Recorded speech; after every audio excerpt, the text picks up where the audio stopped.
동물 메디컬 봉군의 집 9번째 시간 문을 활짝 열겠습니다. 네.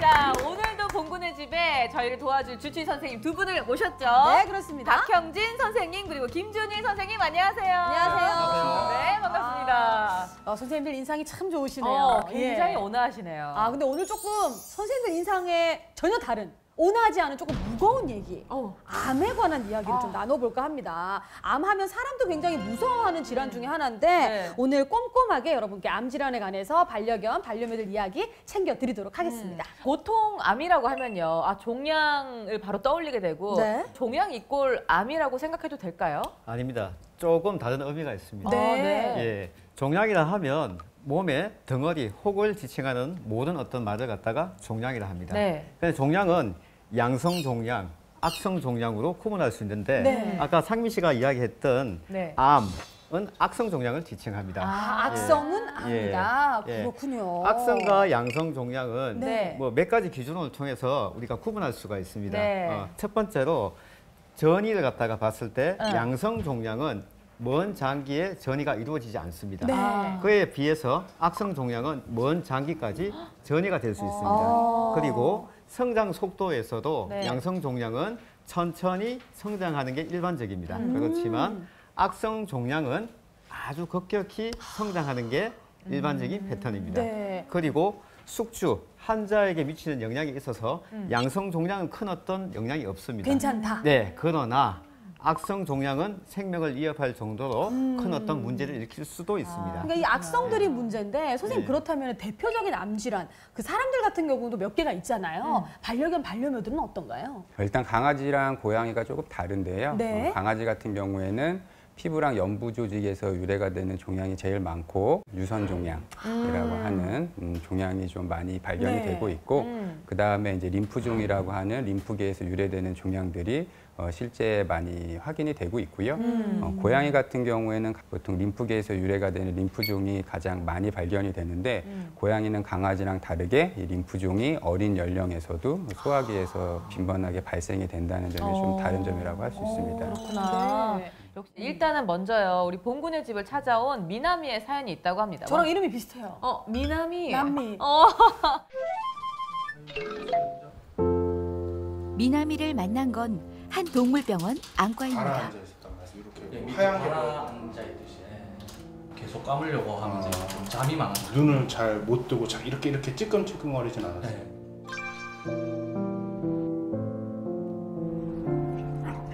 결혼 전 재호 씨 아내가 키우던 반려견 미나미는 신혼부부의 소중한 가족이 됐죠. 키워라 꼬리 드는 거 봐요. 그러니까요. 열흘 정도. 네. 그것도 발견 바로 하고 병원 간 거라 가지고 그냥 잠 오듯이 이제 깜빡깜빡하면서 계속 자려고 해가지고 대구 쪽이나 뭐 안과 전문으로 그 전문 병원으로 가서 확인을 해보는 게 좋다고 해가지고. 눈에 문제가 있었나 봐요. 그러네요.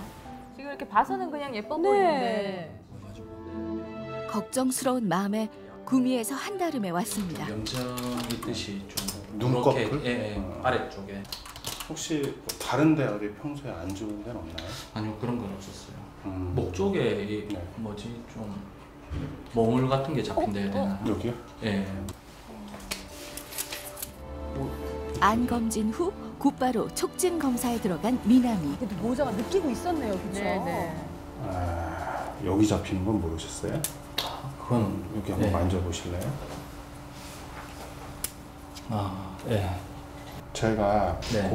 여기 우금 림프절이라고 놓고 뒤에 봐야 되는데 그 사이에 내과 진료 보셔야 될 것 같아요. 네, 저 잡히는 게 문제가 되는 것 같아요. 어떤 종양. 종양. 네. 지금 놀라신 것 같아요. 그래서 목하고 이 뒤에 잡히는 게 때문에 눈이 지금 안 좋은 거예요. 다른 쪽에 증상이 올라왔을 수도 이상이 눈으로. 종양이 눈에도 오는 거죠.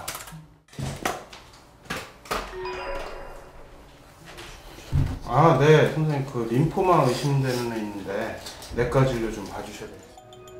먼저 미남이 목에 생긴 멍울 크기를 측정하는데요. 1.5, 1.8. 좀 더 정확한 진단을 위해 멍울이 생긴 부위에 세포를 채취해 검사에 들어갑니다. 검사 결과가 나올 동안 안과 검진을 받는 미남이. 안 벌어져요. 그 동공이 벌어지는 약을 넣고 네. 이 정도 시간이 지났으면 동공이 완전히 벌어져야 되거든요. 약이 안 맞는 건가요? 약이 안 맞는 게 아니라 염증이 있어서 염증 덩어리랑 아마 종양 세포들이랑 섞여 있는 게 아닐까라고 생각이 들고요. 이제 눈 하방에 보면 뽀얗게 보이는 부분이 네. 염증 물질입니다. 아. 네, 이제 보통 림프종이 있었을 때 영향을 받는 장기 중에 하나가 눈인데 그로 인해서 눈에 포도막염이라고 질병이 발생할 수 있습니다. 네. 의심을 하고 있는 림포마라고 하는 종양은 보통 이제 혈액을 타고 눈으로 굉장히 잘 오는 종양 중에 하나고요. 그래서 이제 눈으로 오게 되면 그 종양 세포들이 많아지면 당연히 이제 염증처럼 되기 때문에 눈에 포도막염이 오게 되고 그러다 보면 이제 포도막염이 심하게 오다 보면 시력을 잃게 되는.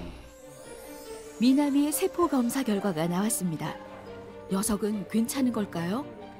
보통 체표에 림프절이 부어 있는 단계에서는 임상 증상은 없거든요. 그 단계에서 진단을 빨리 받으면 네. 비교적 치료를 잘 할 수 있는 종양 중에 하나긴 해요.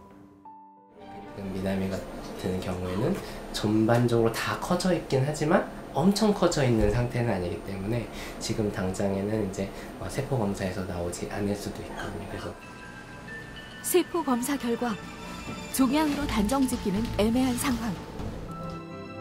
초음파 검사 후 멍울 깊은 곳에 세포를 다시 채취해 재검사에 들어갑니다.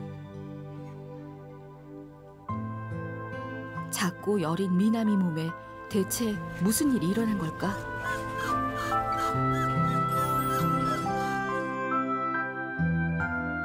비장이 조금 커 보이는 비장의 그 초음파적 사진인데 보시면은 이렇게 좀 벌집 모양으로 이렇게 네. 좀 되는 허니콤 사인이라고 해서 림프종에서 좀 있을 수 있는 종양을 말하는 건가요? 예, 종양이 이제 좀 의심이 되는 상태입니다. 그래서 예후가 안 좋은 축의 좀 종양이기는 한데 악성 예, 악성 종양의 가능성이 좀 큰 상태예요. 그래서 치료를 안 받게 되면은 얘가 뭐 얼마나 더 살 수 있는 거죠? 1개월에서 한 6개월 정도? 짧으면 1개월이요? 1개월에서 한 6개월 정도? 치료 받아도 2년인 거고요. 네, 치료 기계 받으면 봤을 기계 봤을 때는 한 2년 정도. 함께 울고 웃었던 10년의 시간. 그러나 앞으로 함께 할 수 있는 날들이 얼마 남지 않았다고 합니다.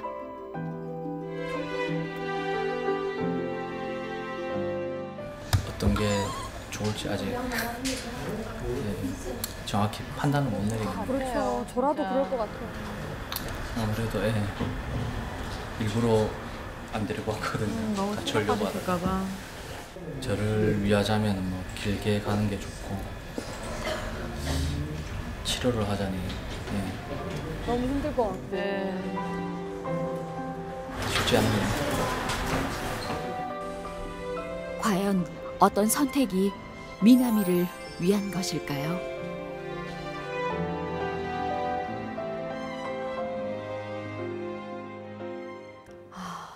사실 우리도 마찬가지인 것 같아요. 사람도 어디가 불편해서 갔는데 다른 쪽 이상 때문에 온 전조 증상 같은 거였다. 이런 얘기를 들을 때가 많잖아요. 그 반려견 림프종에 대해서 좀 자세하게 또 설명을 해주셔야 될 것 같습니다. 박현수 선생님 어떻습니까? 예. 림프절이라고 하는 장기가 몸에서 어떤 성곽 같은 그런 역할을 하는 거예요. 그 외부에 어떤 적이 침입을 했을 때 네. 싸우기 위한 그 전진 기지라고 보시면 되는데 거기에 있는 그 림프구들이 너무 이제 무분별하게 증식이 되면서 나타나는 종양이 림프족이라고 하는 종양입니다. 네. 지금 아까 화면에서 이제 촉진을 통해서 먼저 종양을 확인을 하고 자세한 검진을 통해서 이제 좀 진단을 받았는데 네. 소식에 의하면 우리 미남이가 안타깝게도 시력은 그냥 잃어버렸다고 해요. 예, 하지만 가족분들과 함께 지금 건강하게 최대한 생활할 수 있게끔 많이 사랑을 받고 있다고 하니까 네. 미남이가 조금 더 예후가 좋아지고 조금 더 오래 살 수 있기를 저희가 바라는 마음입니다. 그 가족들 결정에 따라 항암 치료는 하지 않았다고 하는데 네. 힘든 결정이셨을 텐데 어쨌든 남은 시간 동안 미남이와 좀 좋은 추억 많이 만들 수 있었으면 좋겠습니다.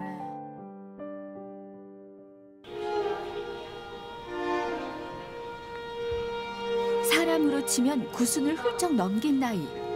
18살 공주는 18살. 이름만큼 예쁜 아이인데요. 이름이 공주네요. 그런데 몇 개월 전 다리에 문제가 생겼습니다. 한 4월 달부터 다리를 쩔뚝거려가지고 그래서 혹시나 왜 아픈지 물어보려고 병원에서 검사했고 그러니까 밥 같은 거는 잘 먹는데 전반적으로 좀 활동이 떨어지고 계단 같은 것도 잘 못 올라가고 그래가지고 병원에 와서 검사 받고 이제 선생님이 이제 종양 같은 거인지 아니면 관절염인지 나이가 많으니까 검사를 해보고 약도 먹으면 치료해보자 하셔가지고 오게 됐습니다.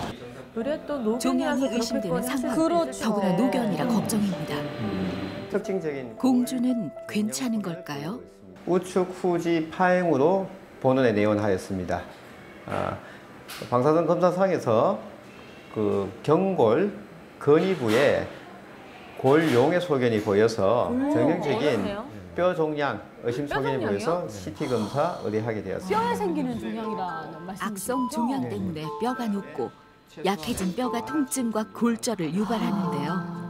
하지만 더 위험한 것은 암세포가 아주 공격적으로 장기까지 전이된다는 것입니다.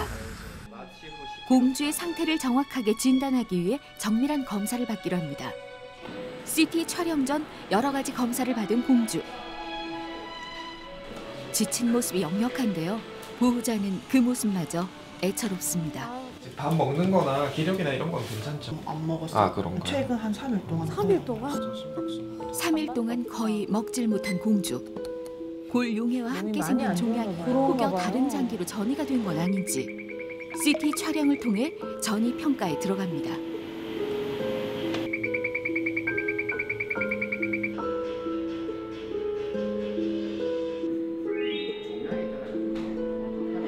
골 6종의 전형적인 패턴이에요. 경골 건이 쪽에 뼈가 녹아있는 그런 소견. 대뇌, 신장, 간에 다발성으로 뼈 종양 전이 소견이 보이고 있습니다. 이미 전이가 저만큼이나. 임상 증상이나 CT 소견, 여러 어떤 임상 증상을 봤을 때는 뼈 종양의 90%를 차지하고 있는 골 6종으로 추정되고 있습니다. 골 6종의 치료법은 사지 말단 부분 같은 경우는 절단 수술, 절단이요? 그리고 항암 치료 등이 주로 이루어지고 있습니다. 그러나 공주 같은 경우는 이미 다발성으로 여러 장기에 전이 소견이 보이기 때문에 적극적인 다리 절단 수술보다는 항암 치료 쪽에 삶의 질을 향상시키는 쪽으로 치료 방향을 예상하고 있습니다. 종양 부위의 다리를 절단하거나 전이를 막기 위한 항암 치료. 무엇이 공주를 위한 것일까요? 직접적으로 어디에 종양이 전이가 있다, 어디 뇌까지도 전이가 됐다고 하니까 이제 예상했지만 그래도 좀 이제 확인한 기분이라 가지고 좀 많이 안쓰럽고 더 잘해주지 못해가지고 좀 미안한 마음도 있고 안 아플 수 있는 방향으로 치료를 하고 싶어서 좀 더 고민을 해봐야 될 것 같아요. 공주한테 하고 싶은 말 있어요? 공주한테요? 뭔가 눈물 날 것 같아요. 맞아요. 그냥 오랫동안 옆에 있어줘서 고맙고 안 아팠으면 좋겠어. 그거밖에 바랄 게 없죠.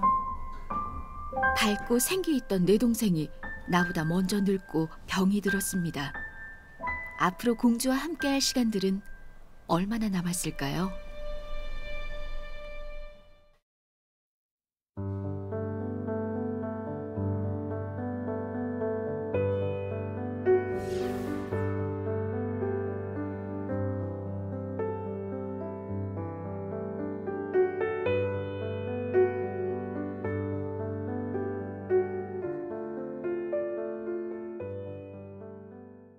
그럼요. 저런 골육종 같은 경우에 좀 조기에 발견할 수 있는 방법들은 없을까요? 안타깝게도 골육종은 그 진행이 엄청 빠른 종양이다 보니까 실은 보통 다리를 절거나 아니면은 그 주변이 붓거나 네. 이런 단계에서 뭔가 좀 이상하다 싶었을 때 병원을 오시게 되는데 이미 그 단계에 폐나 다른 장기로 전이가 되는 확률이 실은 높은 매우 생물학적으로 공격성이 강한 종양이라 좀 안 좋은 암에 해당이 그러니까 뭐 됩니다. 초기에 어떻게 그러니까 우리가 손을 쓸 수 있는 보호자가 방법은? 나름 빨리 발견한다고 그렇죠. 해도 이미 전이가 된 상태일 확률이 크다는 말씀이시네요. 그럼 이게 오는 원인은 대체 뭐예요, 선생님? 그 대형견 아이들에서 보통 많이 발생이 되는데 네. 정확하게 알려진 이유는 없지만 보통 뭐 추정을 해보는 거는 아이들이 성장 과정 중에 이제 대형견들은 빨리빨리 자라야 되니까 세포들이 빨리 자라면서 뭐 여러 가지 자극이 된다던가 염증이 생긴다거나 뭐 이런 부분에 의해서 발생이 된다라는 그냥 추정들이 있을 뿐이고 정확하게 원인에 대해서는 알려진 바는 없습니다. 우리 봉구 네네. 지금 하루가 다르게 무럭무럭 크고 있거든요. 성장기도 지난주 무서워요. 다르고 다음 주 또 다른데 우리 봉구가 만약에 그런 일을 당했다고 생각하면 벌써 가슴이 아프고 그러니까요. 지금 세상 모르고 자고 있거든요. 이렇게 포개놓은 예쁜 다리에 골육종이 생긴다고 생각하니까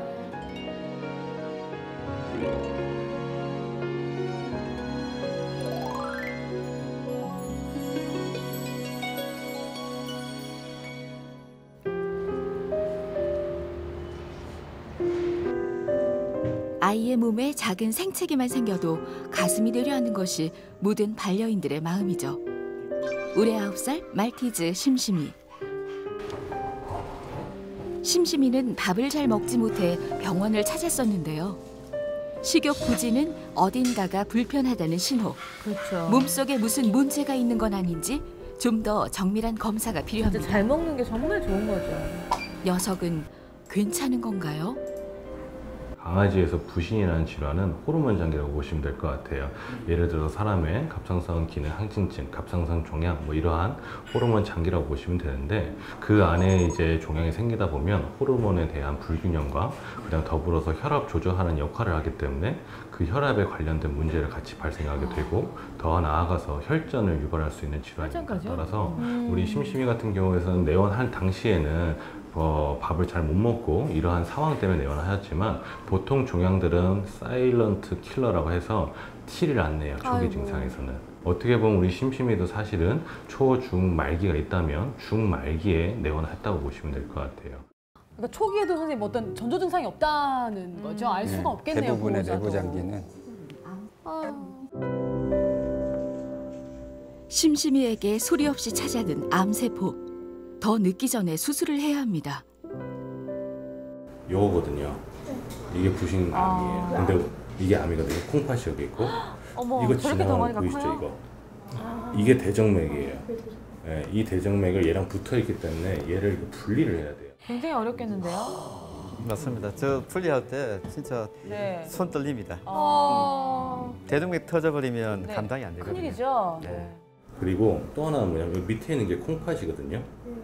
얘를 살리려면 이 혈관을 하나씩 다 분리를 해야 되는데 분리 잘못하다가 찢어져 피가 너무 많이 나면 사고가 날 수 있으니까 지금 그 그런 경우는 말씀하시네요. 얘랑 같이 뗄 수도 있다. 콩팥이 없어도 하나가 더 있으니까.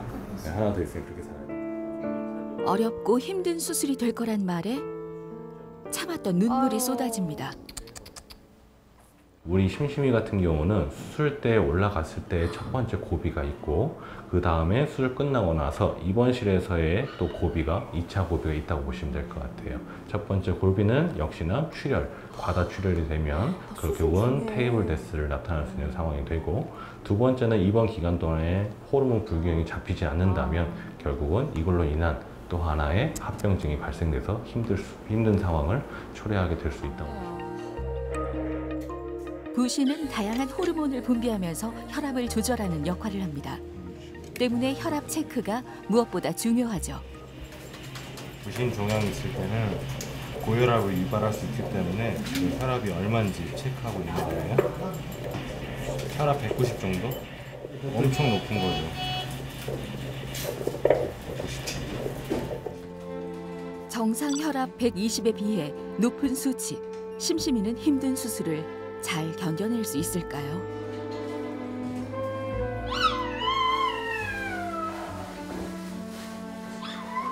낯선 공간이 두려울 만도 할 테죠. 아빠 엄마는 좀처럼 발길이 떨어지지 않습니다. 어머니 계속 오시네. 가지 말라고 함께 있자고 구슬프게 우는 것만 같습니다. 지금은 잠시 가족 곁을 떠나 있지만 내일 꼭 다시 만날 겁니다.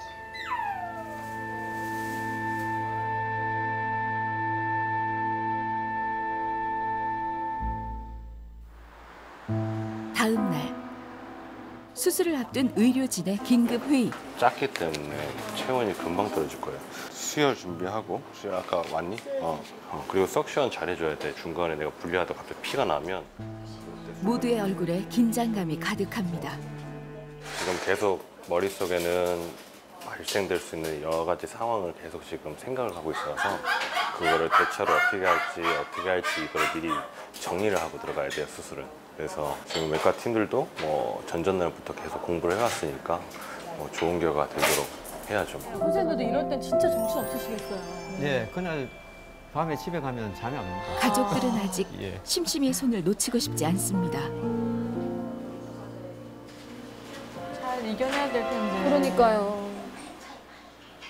기쁜 일, 슬픈 일을 함께 나누었던 9년의 시간. 언젠간 심심이와 이별해야 한다는 사실을 알고 있지만 그날이 더디 오기를 바랐을 뿐이죠.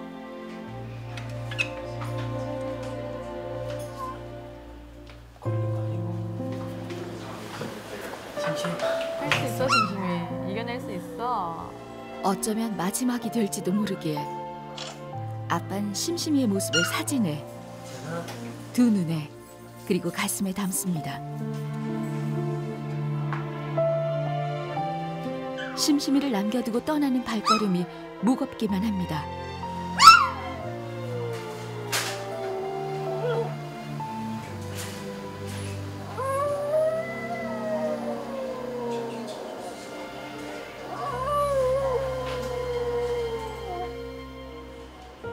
힘든 기다림의 시간.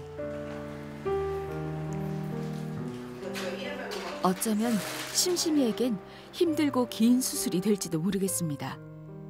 수술 도중 만약의 상황을 대비해 만반의 준비를 다하는 의료진.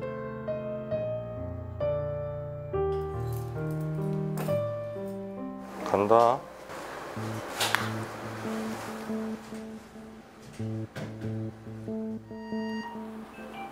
집도를 맡은 고재영 원장의 얼굴에 긴장감이 역력합니다.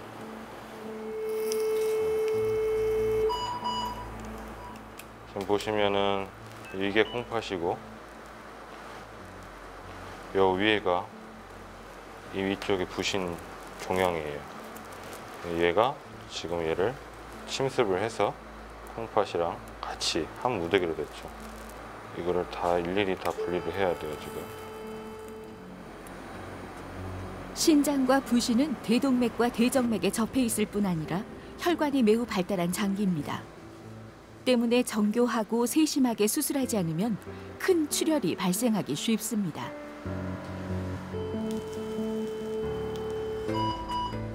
지금 이제 종양하고 콩팥이 부신 종양이 콩팥이랑 연결이 돼 있어서 그 부분을 지금 조직 분리를 하는 도중에 혈관들이 너무 많기 때문에 부득이하게 콩팥이랑 부신이랑 같이 절제를 해야 될 것 같아요.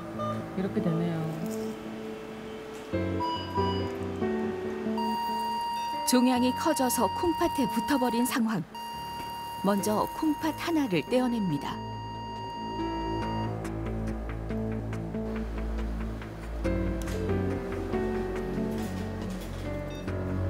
수술 시작 1시간 반. 이 시간이 억겁처럼 느껴지는 아빠는 애가 탑니다.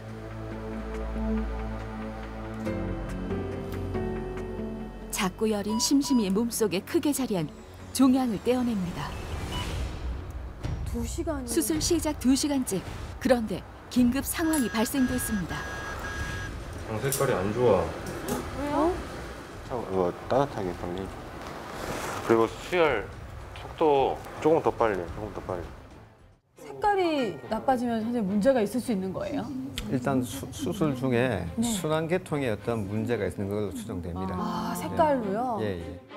심심이의 장에 문제가 생긴 모양입니다. 수술진들이 따뜻한 물로 온도를 높이는 응급 조치를 취합니다. 지금 장이 밖에 나와 있어가지고 계속 이렇게 상온에 노출되니까 식잖아요. 그래서 따뜻하게 계속 데워주는 거예요.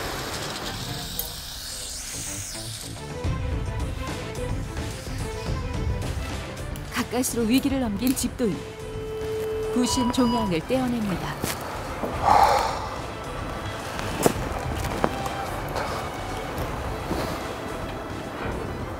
일단은 떼내긴 떼내는데 저 몸에 달고 지금 있었다는 아이가 건데. 아무래도 혈전이 발생이 된 것 같아서 지금 장이 좀 경색된 소견을 보이고 있어요. 이런 경우에는 예후가 안 좋을 수 있어서 조금 지켜봐야 될 것 같아요. 석션. 이건 계속 물 뿌리고 있어. 그냥 따뜻하게 해줘, 따뜻하게. 콩팥보다 3배 이상 커져버린 종양을 떼어내고 마지막 봉합. 수술 도중 혹시나 하는 위기를 잘 넘기고 무사히 수술을 마쳤습니다.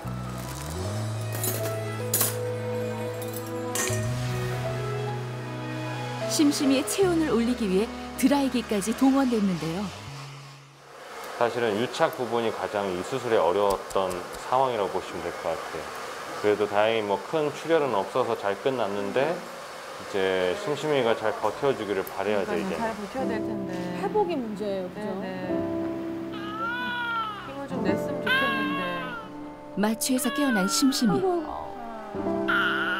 소리 하는 거구나. 힘든 수술을 잘 견뎌준 심심이가 대견스럽습니다. 심심아, 괜찮아. 괜찮아질 거야. 앞으로 남은 고비를 잘 헤쳐나갔으면 싶죠. 지금부터 약물 치료하면서 아이가 점차 회복해서 보호자분 품으로 갈 수 있게 많이 아픈가 보네. 그거를 간절히 바라고 있어요.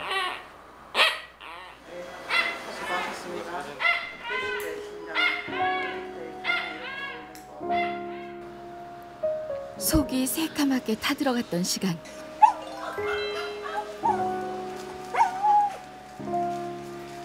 심심인 먼저 떨어진 체온을 정상으로 회복해야 합니다. 체온이 너무 낮아서 올리려고요. 그러니까요. 수술은 그래도 잘 끝났는데. 바닥에 핫팩을 깔아주고 혹여 문제가 생기진 않을지 금이야 오기야 살뜰히 챙기는 이보람 수의사.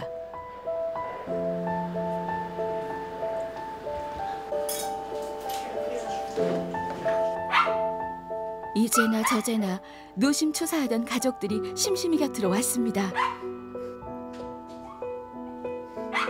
왜 이제 왔냐며 보고 싶었다며 말하는 것만 같습니다. 심심이와 가족들에게 길고도 길었던 하루가 저물어 갑니다.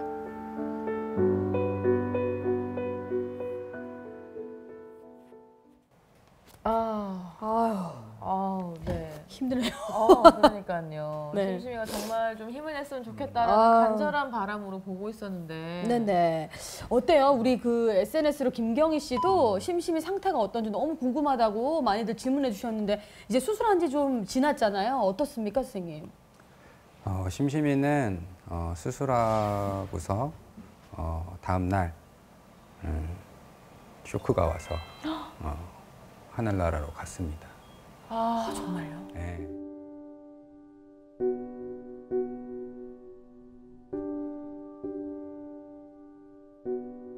어떤 치료를 결정함에 있어서 어려운 부분이 이런 부분인 것 같은데 만약 수술을 안 했다면 좀 더 지낼 수도 있는 결과론적으로는 그럴 수도 있는 건데 늘 그 선택에서 그렇죠. 보호자분도 그렇고 선생님도 그렇고 너무나 어려우시겠어요. 어렵죠. 지금 저희도 마음이 이런데 그러니까요. 그 심심이가 힘내기만을 기다리셨던 맞아요. 보호자분들이 얼마나 슬퍼하셨을지 저희가 대신 애도의 마음을 좀 보내드립니다.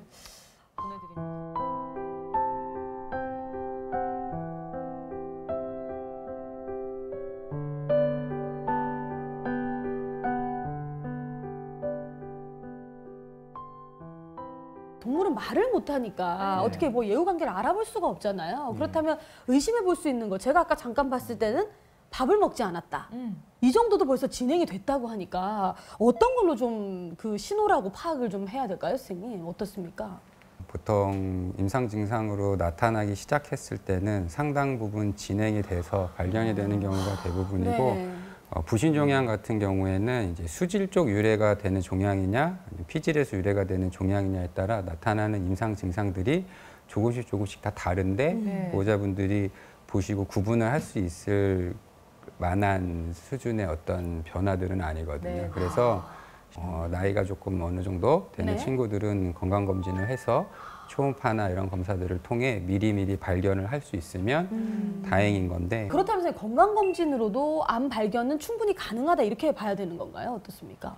건강검진은 네네. 통상 그 강아지와 사람의 노화 속도의 차이가 있습니다. 네. 보통 강아지 같은 경우는 한 5배에서 6배 빠르다고 보고 있어요.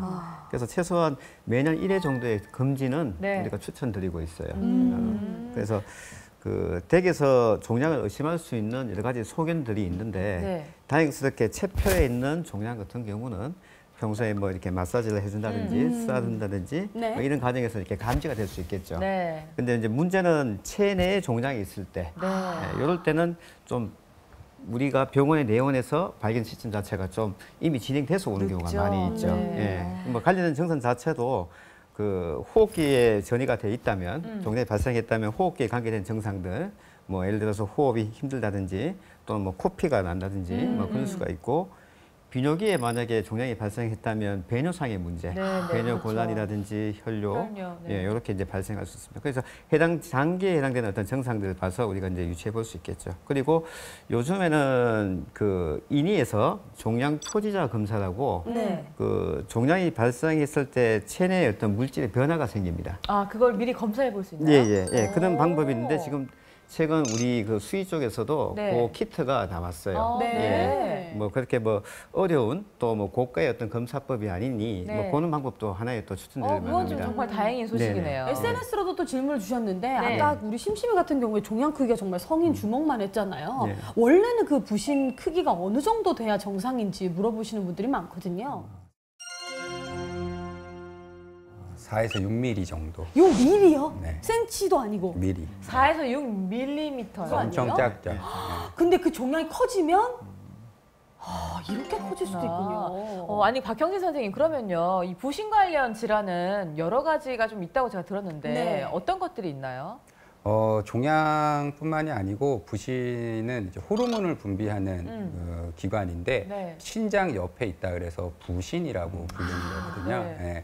보통은 피질과 수질로 나눠지게 되는데 보통 피질에서 분비되는 대표적인 호르몬이 그 스트레스를 받았을 때 나오는 스테로이드 호르몬이 보통은 이제 부신 피질에서 분비가 됩니다. 그래서 보통 스트레스를 받으면 어떤가요? 만약 스트레스 받으면 얼굴이 안 좋아지죠. 체온이 올라가고 땀이 좀 나고 심장이 빨라지나요? 단 거 땡기고. 우리 스트레스 안 받았나 봐. 저거 사시사실 당겨가지고 둘 다. 그러게요. 음식은 항상 당기거든요. 그 좋아도 당기거든요.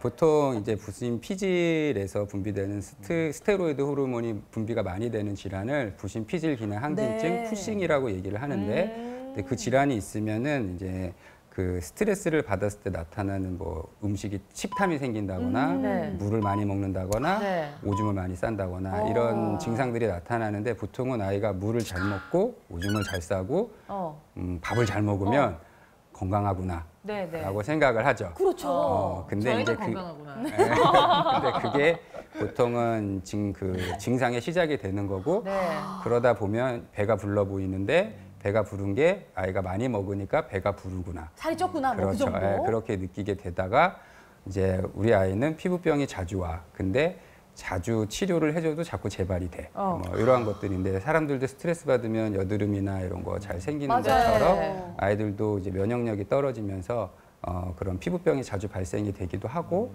그리고 이제 사람들도 스트레스 받으면 원형 탈모 오듯이 강아지들도 이제 등 쪽으로 탈모가 진행이 되고 배가 볼록해지고 그러한 증상들이 나타나는 게 대표적인 부신 피질 기능 항진증, 푸싱이라고 하는 질환이고. 이 배는 어때요, 선생님? 한번 살짝 보시면 우리 봉구. 봉구야. 우리 요 봉구는 근데 기본적으로 좀 행복해요. 예, 아주 건강한 것 같아요. 살이군요. 100% 살이었어요. 이거 네. 배에 살인 거죠? 예.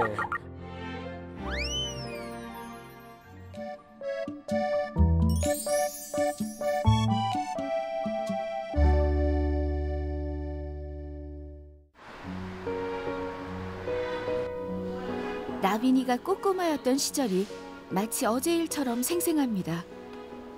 가족의 연을 맺고 함께 나이를 먹어가던 녀석을 보며 하루하루 애틋한 마음이 더해집니다. 애기 12살이고요. 그리고 종은 샴이고 남자인데 중성화 수술했고. 눈에 이상이 있어 보이는 나빈이. 네.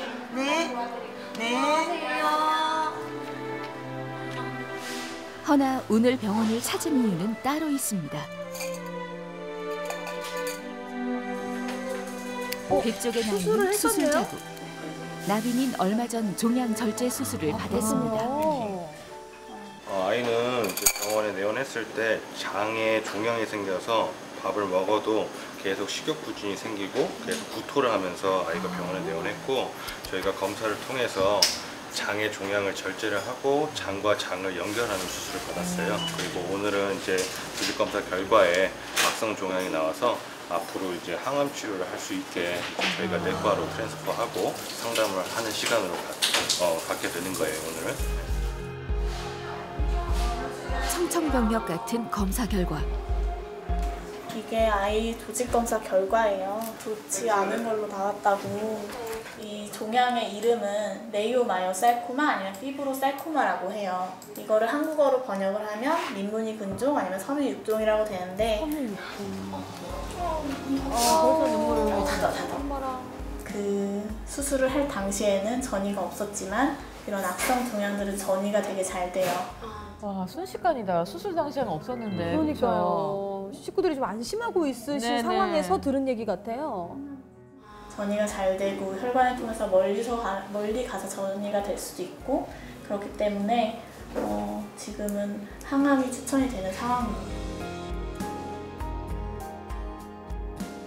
암세포를 몸에 품고서 나빈이는 얼마나 아프고 괴로웠을까. 처음에 토를 했어요. 계속 토를 하고 아무것도 안 먹고.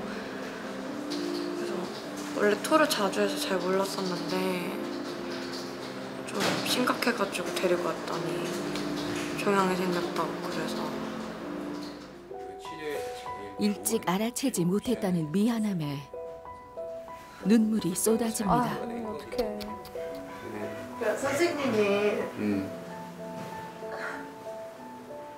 선생님 애라면 어떻게 했으면 좋겠어요? 저런 질문 받으실 때 진짜 곤란하시죠?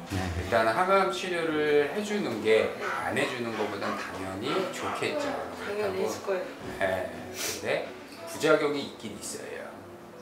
백혈구 수치가 떨어진다거나 입맛이 떨어진다거나 그런 부작용들이 조금씩 보이기는 하는데, 또 아이들이 의외로 또 건강하게 잘 버텨주는 친구들도 있기는 해요. 일단은 수술적으로 절제가 잘 되어서 지금 잘 지낼 것 같은데, 일단은 주변에 전이나 이런 부분은 현재 없기 때문에 재발 방지 차원에서 항암 치료를 이제 몇 해 진행을 하려고 또 생기면 안 되니까. 하고 있습니다. 아이의 어떤 그 컨디션, 그다음에 아이의 현재 그 종양의 상태, 또 아이의 어떤 평소의 그 행동 습성, 이런 여러 가지들을 고려를 해가지고 이제 제일 아이한테 맞는 항암제를 선택을 해야 되지 않을까 싶습니다. 상담 후에 항암 치료를 받기로 한 나빈이. 이보람 수의사가 녀석을 위해 유풍대로 몸에 꼭 맞는 옷을 손수 지어주기로 합니다. 여기엔 나빈이를 생각하는 마음이 듬뿍 담겨 있죠. 출부하지 말라고요. 원래 네카라를 해주면 좋은데 애가 많이 불편해해서 자꾸 벗겨 놓으신다고 하시니까 그래서 옷을 그러면 하는군요. 옷을 만들어서 만들어주시는 입혀주는 것도 선생님들이. 나쁘지 않겠다 싶어요. 감사하네요. 염증을 막고 수술 부위가 잘 아물도록 특별 제작한 맞춤형 의상. 그 덕에 무거웠던 마음을 잠시나마 내려놓습니다. 너무 이쁜 것 같아요. 진짜 너무 이쁜 것 같아요. 되게 착하고 바보 같은. 아파도 말도 안 하고 티도 안 내고 되게 착한 애. 잘 이겨내서 오래오래 저랑 행복하게 살았으면 좋겠어요. 다 이겨냈으면 좋겠어요.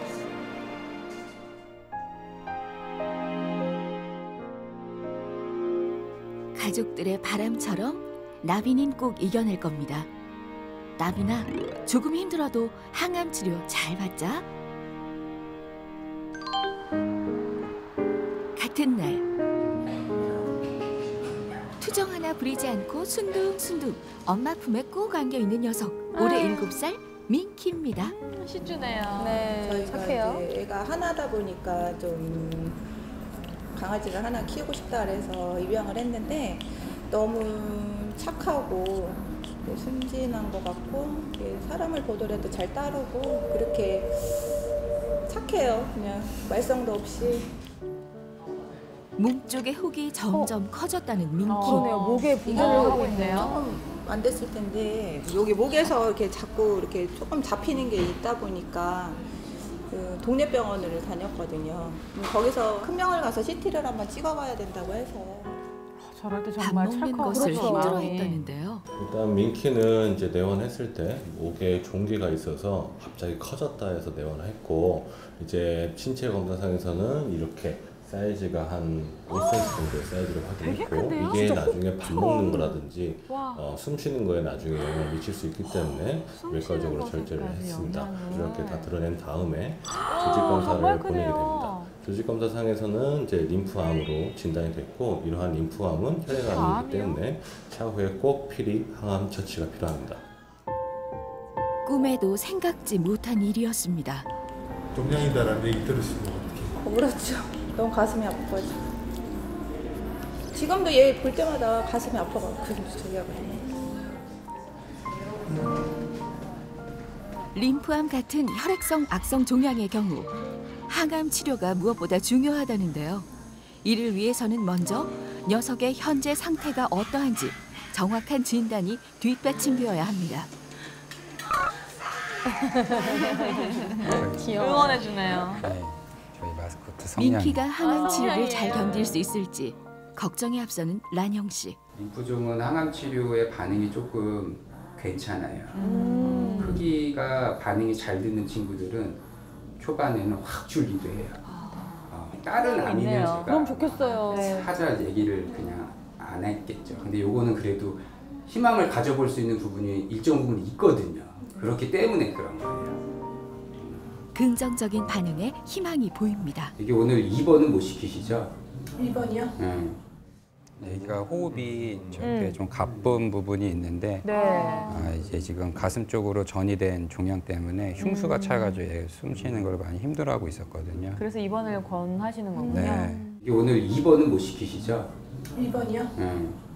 왜냐면 항암제 들어가고 하고 하면은 조금 초반에는 모니터링을 좀 해줘야 되지 않나 싶어서 봐가면서 제가 용량을 어떻게 쓸 건지 이런 조절들을 좀 해줘야 되니까. 민키에게 적합한 항암제를 선택하기 전 종양 상태를 정확하게 파악하는 것이 우선적으로 이루어져야 합니다. 항암하기 전에는 반드시 기본적인 혈액 검사를 몇 가지를 해서 항암제를 쓸 수 있는 몸 상태인지 아닌지를 평가를 하고 들어가야 돼요. 암세포가 어디까지 전이가 됐는지, 또 현재 상태는 어떠한지 혈액 검사, 조직 검사, CT, MRI 검사를 마친 민키. 과연 어떤 결과가 나왔을까요? 민키는 림프종 진단을 받은 상태긴 한데 이미 여러 장기로 전이가 많이 됐고 특히 호흡기 쪽, 폐 쪽으로 전이가 좀 돼 있는 상태라 일단은 치료를 해서 암세포가 얼마나 줄어 나가는지, 그걸 아이가 잘 견뎌주는지 이 부분을 좀 봐야 될 것 같아요. 일단은 치료 과정들을 아이가 잘 견뎌줘야 돼요. 혹시라도 이렇게 치료 과정을 아이가 못 견딜 수도 있잖아요. 그렇게 해서 아이가 너무 힘들어서 혹시라도 눈을 감거나 이런 상황이 발생이 됐을 때 아이를 심폐소생술을 할 거냐, 아니면 생각만 해도 너무 마음 아픈 이야기니까.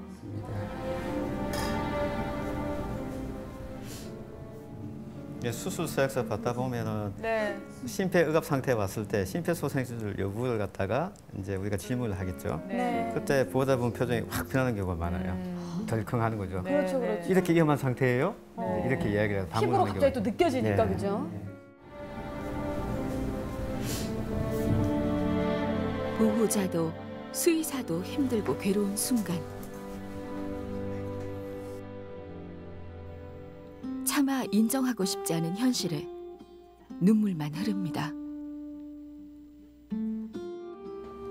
민키가 잘 이겨내리라. 난영 씨는 믿고 또 믿습니다. 저렇게 꼬리를 흔들면서 좋아하네요. 엄마 보고 좋아가지고.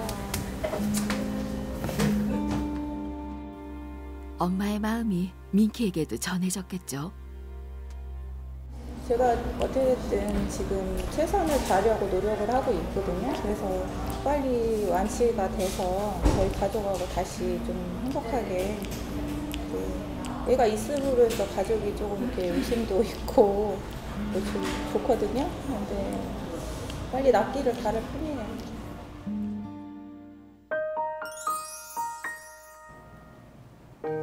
겁먹었어요. 악성 림프종은 일반 종양들에 비해 항암 화학요법이 반응이 좋은 편인데요. 이 항암제를 주입하면 민키를 힘들게 했던 암세포가 사멸됩니다.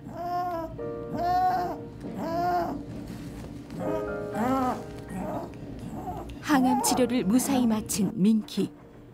다른 문제는 없는 걸까요? 주의할 점 같은 경우는 이제 부작용이죠. 과민 반응이에요. 과민 반응.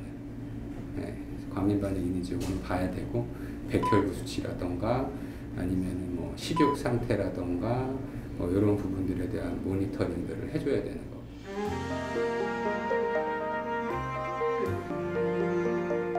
민키야, 오늘 너무 고생했어. 앞으로 남은 항암 치료 잘 받고 건강한 모습으로 만나자.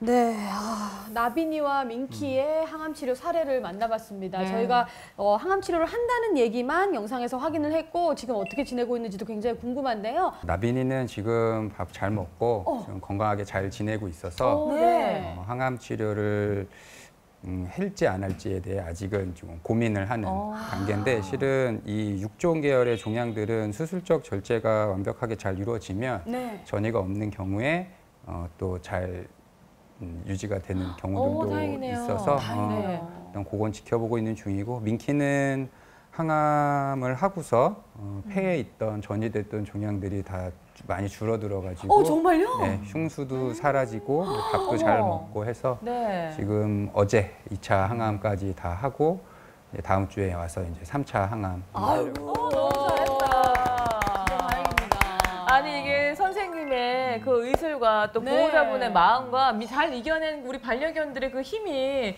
삼박자가 딱 맞아서. 그러니까요. 또 무지개 다리 건넜을까 봐 여쭤보면서도 괴로웠어요, 선생님 진짜로. 네.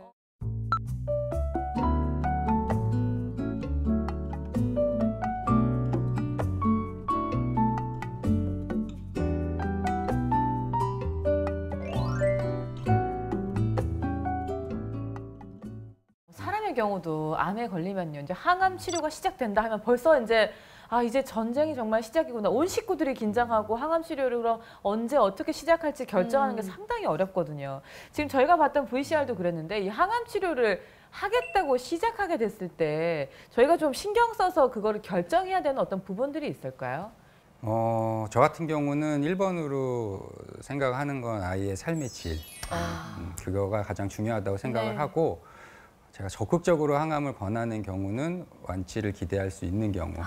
예를 들어 유선종양 절제를 했는데 전이가 되지 않고 작은 단계에서 절제가 됐는데 악성이 나왔다라고 하면은 그때는 좀 적극적으로 항암을 권유드리는 편이에요. 왜냐하면 완치를 기대를 할 수 있는 거기 그렇죠. 때문에 중요하니까. 이제 그런 부분이 아니라 이미 전이가 많이 되어 있는 상태라고 하면은 나이도 봐야 되고 아이의 뭐 건강 상태, 뭐 식욕이라던가 이러한 것들이 어떤지 이런 것들을 봐서 현재 상태를 좀 더 오래 끌고 가주는 데 항암 치료가 도움이 된다라고 판단이 되면 들어가는 거고 아이의 현재 몸 상태가 항암 치료를 견디기에 좀 어렵다라고 느껴지면은 이제 안 하는 거고.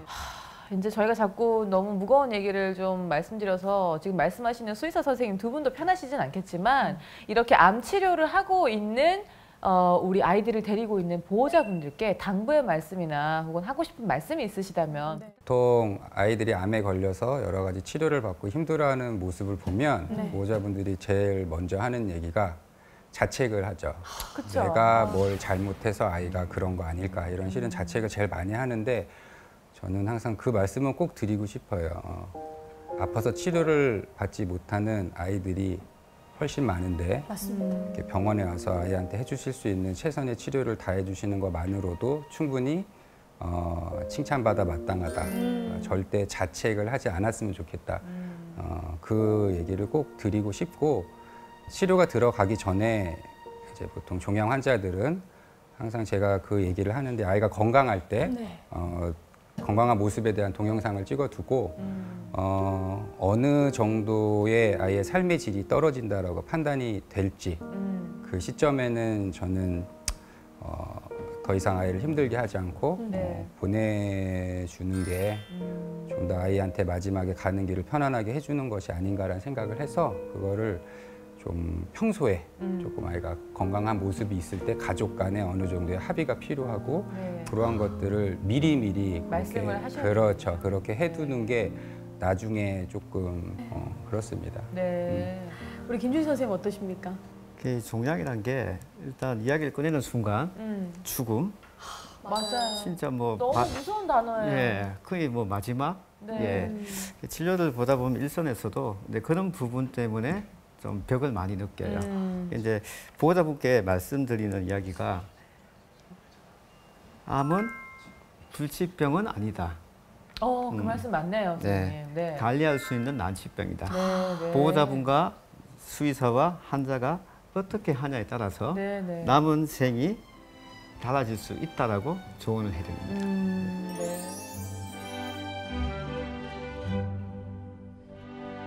우리가 누구나 이별을 하니까 마음의 준비를 하는 게 굉장히 중요한 것 같아요. 저희도 프로그램이랑 이별 안 하고 싶어요. 그건 맞죠.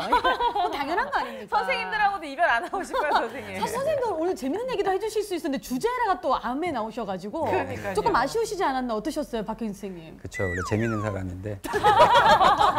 선생님 마지막에 이렇게 빵 터뜨려주시나요? 우리 김준희 선생님 어떠셨습니까? 다음번에는 개 정신과도 한번 불러주시면 더 잘할 수 있을 것 같습니다. 조금 이렇게 우리가 부드러운 얘기 때 한번 모셨으면 좋겠고요. 오늘 이렇게 힘든 순간마다 촬영에 협조해 주신 우리 강아지들 보호자분들께, 고양이 보호자분들께 진심으로 감사의 말씀 전합니다. 저희는 오늘 준비한 소식 자고 있는 봉구를 깨우지 않고 인사를 드리겠습니다. 여러분 다음에도 봉구네 집에 또 놀러 오세요.